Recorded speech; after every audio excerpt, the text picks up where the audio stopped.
जय श्री राम दोस्तों, कैसे हैं आप सब। देखिए, मैं अपनी लाइफ का बहुत बड़ा डिसीजन लेने जा रहा हूँ। 3 साल की मेहनत को त्यागने जा रहा हूँ कि 3 साल मुझे इस चैनल को लग गए बनाते बनाते, और अभी भी ये चैनल आगे नहीं बढ़ पा रहा है। यूट्यूब ने रीच बिल्कुल ही गिर दी है, क्योंकि ना ही मेरा कंटेंट लिबरल और लेफ्ट से मिलता है, और ना ही मैं बॉलीवुड की पोंछा-पोंछी करता हूँ। इस कारण से मेरे चैनल की रीच बढ़ ही नहीं रही है। मास रिपोर्टिंग होती है और चैनल की रीच बिल्कुल ही यूट्यूब ने गिर दी है। तो मैं सोच रहा हूँ कि एक नया चैनल खोलूँ, उस पर नई वीडियोस अपलोड करूँ। जितने भी रिव्यूज़ वगैरह है, इस पर सिर्फ लाइव डिस्कशन वगैरह रहेंगे, बाकी सारा जो नया कंटेंट है उस पर डालूँ। एक मेरे सब्सक्राइबर भाई हैं सुमित, उन्होंने तो मुझे सजेस्ट किया भी है कि मैं नया चैनल खोलूँ। बाकी वे जो मेरे भाई बंधु हैं उनसे मैं रिक्वेस्ट करूँगा, प्लीज़ कमेंट सेक्शन में मुझे सजेशन दे, बिकॉज बहुत कन्फ्यूजिंग और रिस्की है मेरे लिए। तो प्लीज़ सजेस्ट करो कि मैं नया चैनल खोलूँ या इसी पर कंटिन्यू करूँ। प्लीज़ मुझे एक बार कमेंट सेक्शन में सजेशन ज़रूर दीजिएगा। अब आते हैं द मिर्ज़ापुर मूवी के ट्रेलर पे। देखिए, जिन्होंने सीरीज़ देखी है उनके लिए मूवी बिल्कुल भी नहीं है। उनको सारी स्टोरी एज इट इज़ देखने को मिलेगी। सिर्फ एक कैरेक्टर नया है, रवि किशन का, बब्बन बाबू नाम है शायद उसका। तो मुझे नहीं लगता कुछ एक्स्ट्राऑर्डिनरी उसमें भी देखने को मिलेगा। मेन विलन उसको दिखा सकते हैं, बाकी कुछ ज़्यादा देखने को तो नहीं मिलेगा। वेब सीरीज़ के तो 3 सीज़न आ चुके हैं, तो 3 घंटे में आपको क्या ही दिखा लेंगे। 3 भी नहीं, आई थिंक 2.5 घंटे की मूवी होगी, तो उसमें आपको क्या क्या ही दिखा देंगे। जिसको देखनी है फिर सीरीज़ के 2 सीज़न देख लो, तीसरा तो व्यर्थ है। बट हाँ, कंटिन्यूस देखना चाहता है तो देख लो। बाकी किसी को शॉर्ट में देखनी है तो वो ये मूवी देख सकता है। चलिए पॉइंट टू पॉइंट बात करते हैं। मैं आपको कहानी संक्षिप्त में बता देता हूँ, जिन्होंने ये मूवी नहीं देखी है, कि मिर्ज़ापुर का एक दबंग है कालीन भैया, उसका बेटा है मुन्ना। मेन 2 इन्हीं पे फोकस है, बाकी सारे साइड कैरेक्टर्स ही हैं। ये दोनों एक गैंग चला रहे हैं बहुत बड़ी मिर्ज़ापुर में, सारे इलीगल धंधे वगैरह करते हैं। पुलिस, पॉलिटिशियन सारे इनके कदम चूमते हैं एक तरह से, ठीक है। बड़े नहीं, लेकिन जो उस एरिया के हैं सारे इनके साथ मिलके रहते हैं। ये सारे अपने इलीगल धंधे चलाते हैं। एक दिन किसी कारसों से एक वकील के 2 लड़के होते हैं, गुड्डू पंडित और बबलू पंडित, इनकी गैंग में शामिल होते हैं। क्योंकि गुड्डू पंडित शुरू से ही दबंग बनना चाहता था, उसको बॉडी बिल्डर वगैरह दिखाया, जो अली अफजल किरदार निभा रहे हैं। तो साथ में उनका जो भाई है, इसमें तो चेंज हो गया, जितेंद्र कुमार उसका किरदार निभा रहे हैं, लेकिन सीरीज़ में विक्रांत मैसी थे, और वो ज़्यादा सूट कर रहे थे इस कैरेक्टर को, क्योंकि उनके फेस पे वो भोलापन था।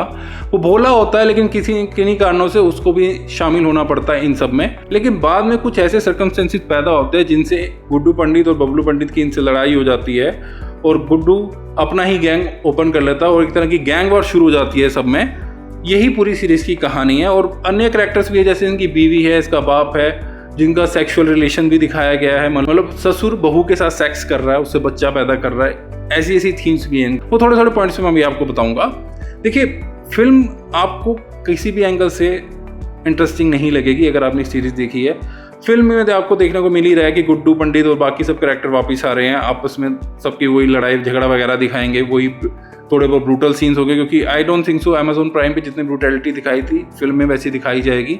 और साथ में न्यूडिटी भी उस बेस पे नहीं होने वाली, क्योंकि सीरीज़ के अंदर तो न्यूड सीन्स भी हैं, ठीक है। सेक्स को बहुत ज़्यादा प्रमोट किया गया है। यहाँ पे अनुपमा चोपड़ा जैसी जो लेडीज़ हैं, उनको यहाँ ना टेस्टोस्टेरोन दिखेगा ना एस्ट्रोजन दिखेगा।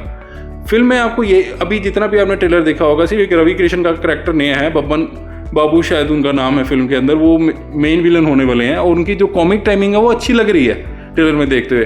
बाकी मैं गुड्डू पंडित वगैरह की बात करूँ, वही सेम करैक्टर्स आपको देखने को मिलेंगे, कि भाई वो गुड्डू पंडित तो थोड़ा दबंग ही है, बॉडी शॉडी दिखाने वाला, ठीक है। वो सीरीज़ में तो वो बॉडी बिल्डिंग कॉम्पिटिशन भी लड़ता है, उसके लिए वो चाहे स्टीरॉइड्स ले। इस बार तो गुड्डू पंडित के भी बम दिखा दी गई है, उसको इंजेक्शन ठोकते हुए दिखाया गया है। सेक्सुअल सीन्स तो आपको देखने को मिल ही रहे हैं। यहाँ पे एक नया ट्विस्ट देखने को मिल रहा है, जो कालीन भैया की वाइफ है, वो अपने देवर के साथ, मुन्ना भैया के साथ भी मतलब कि सेंशुअल हो रही है। सीरीज में भी एक बार दिखाया था, बट उसको किसी तरह से नकार दिया था, लेकिन यहाँ पे आई थिंक तरीके से दिखाने वाले हैं ये फिल्म में। आपको मैं जो इन 2 करैक्टर की बात करूँ, जो कालीन भैया की वाइफ है, शायद उनके बाप हैं, दोनों ही ठरकी। वाइफ की गर्मी खत्म नहीं हो रही कालीन भैया से, वो सेटिस्फाइड ही नहीं कालीन भैया से, इस कारण से वो नौकर के साथ सेक्स कर रही हैं, ठीक है। बाप को पता लगता है कि भाई मेरी बहू तो दूसरे के साथ सेक्स कर रही है, ठीक है, मैं नौकर का बच्चा पैदा नहीं होने दूंगा।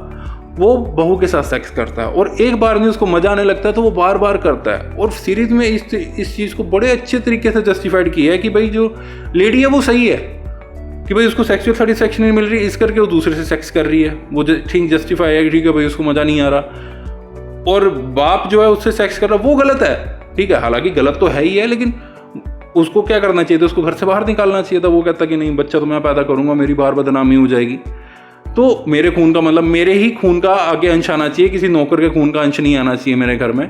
बट वो भी गलत, यहाँ पे बाप भी गलत है और बहू भी गलत है, लेकिन बहू को जस्टिफाई किया है और एंड में हीरोइन की तरह पेश किया उसको ये नहीं दिखाया गया कि वो गलत है, उसको भी ऐसी पेश किया गया है। साथ में इस फिल्म में जो गुड्डू की गर्लफ्रेंड है, जो कैरेक्टर श्रिया पिंगलौंगरकर शायद उनकी कास्ट है, जो सचिन की बेटी हैं, जिनको आपने वो एक गाना भी सुना होगा, मंगल भवना मंगलहारी भेंट है, वो आपने शायद पुरानी फिल्म में उनको देखा भी होगा, जो सारी उम्र अच्छे रोल करते आए हैं। उनकी बीवी सुप्रिया भी सारे अच्छे रोल करती ही आई हैं, बेटी सारे उल्टे रोल कर रही हैं। इसमें भी उनके सेक्सुअलाइज सीन्स हैं, सीरीज में भी थे कई, मतलब खुल के इनके ज़्यादा नहीं है, बाकियों के ज़्यादा हैं, बट इनके भी हैं। एक वेब सीरीज़ में मैं वेब सीरीज़ का नाम भूल रहा हूँ, वहाँ पे इन्होंने न्यूडिटी भी शो की है अपनी।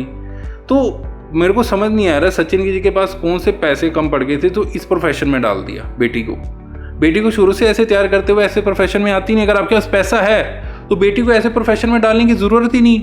जब आपने सारी लाइफ ऐसे कैरेक्टर नहीं किए तो आप इनसे कैसे, अपनी बेटी से कौन करवाना चाहेगा यार ऐसे कैरेक्टर। सीरियसली शर्म आती है मुझे। और सबसे अजीब बात है, मैं जब नाम भूल गया था इनकी वाइफ का तो मैं सर्च कर रहा था, कैरेक्टर बाय फेस तो याद था लेकिन मैं नाम भूल गया था उनका, सुप्रिया जी का। मैंने IMDb में भी चेक किया, पेरेंट्स में आप भी चेक करना, सिर्फ और सिर्फ नाम लिखा हुआ है सुप्रिया का, सचिन जी का नाम ही नहीं है। ये हिपोक्रेसी की भी सीमा होती है भाई, लिटरली मैं समझ ही नहीं पाया भाई ऐसा क्यों किया है। भाई बाप की कोई वैल्यू नहीं है, इतना फेमिनिज्म फैल चुका दुनिया में कि बाप का नाम भी हटा दिया। मतलब हद होती है यार, हद होती है। ठीक है, उसके अलावा जो भी कैरेक्टर है, एक लड़की का नाम है, इसके अलावा एक कैरेक्टर है गोलू, जो कि दूसरे भाई की गर्लफ्रेंड का किरदार निभा रही हैं। बाद में आपस में एक होने की कोशिश करते हैं बट हो नहीं पाते किसी रीज़न से, मतलब गुड्डू पंडित और गोलू को भी सीरीज में दिखाया कि वो स्टार्टिंग ही ऐसी होती है कि वो लाइब्रेरी में बैठ के मास्टरबेशन कर रही है। लिटरली ये सब चीज़ें इस सीरीज के अंदर हैं। और सारी चीज़ें कर कौन रहा है? पंडित। ये वर्ड मत भूलना, पूरी सीरीज में पंडित ही सारे कसूर आ रहे हैं। जो मुस्लिम कैरेक्टर दिखाए हैं वो अपने पक्के हैं, अपने काम के पक्के हैं, ईमानदार हैं, वो ऐसे गलत काम करते ही नहीं हैं। पूरी फिल्म में ऐसा कोई गलत काम, हाँ दबंग है, गोली वाली चला है ठीक है, लेकिन कैरेक्टर वाइज अच्छे हैं। अगर उनको अच्छा दिखाना है, मैं उस चीज़ से मना नहीं करता, तो हमारे वालों को ऐसा क्यों दिखा रहे हो भाई? पंडितों से क्या दुश्मनी हो रखी है? खैर ये टॉपिक तो बहुत लंबा है और ये चीज़ आई थिंक बदलने वाली भी नहीं है, क्योंकि हम ही लोग इन चीज़ों को आगे बढ़ावा देते हैं, हम ही इनकी सीरीज़ को आगे हिट करते हैं। तो हमसे बड़ा गधा कोई नहीं हो सकता। ऑडियंस ही सबसे बड़ी गधी होती है जो इन लोगों को प्रमोट करती है, ठीक है ना। अगर ऑब्जेक्शन आज उठाना शुरू कर, कल को ये ऐसी सीरीज बनाने से 100 बार सोचेंगे। ट्रेलर में आपको देख रहा वही वॉयलेंस है, मतलब चाकू मारना, हाथ कटना, बम में इंजेक्शन लगना, सेक्सुअलाइज सीन देखना, सिर्फ यही सिर्फ आपको देखने को मिलेगा। सीरीज में थोड़ा इलेबरेट देखने को मिलेगा और फिल्म में आपको जस्ट शॉर्ट क्लिप्स में मिलेगा कि पूरा तो आई डोंट थिंक सो दिखाने वाले हैं। हाँ बम तो दिखाई दिया, बाकी पता नहीं किस किस की क्या क्या दिखाएंगे, मुझे पता नहीं है। ओवरऑल मेरे लिए तो ये बोरिंग ट्रेलर था, मैं तो बिल्कुल भी एक्साइटेड नहीं हूँ। बाकी आपने ये ट्रेलर देख लिया, आपको कैसा लगा कमेंट सेक्शन में जरूर बताना। बाकी ये वीडियो आपको कैसा लगा जरूर बताना, लाइक एंड सब्सक्राइब करके प्लीज जुड़ जाना। जय श्री राम।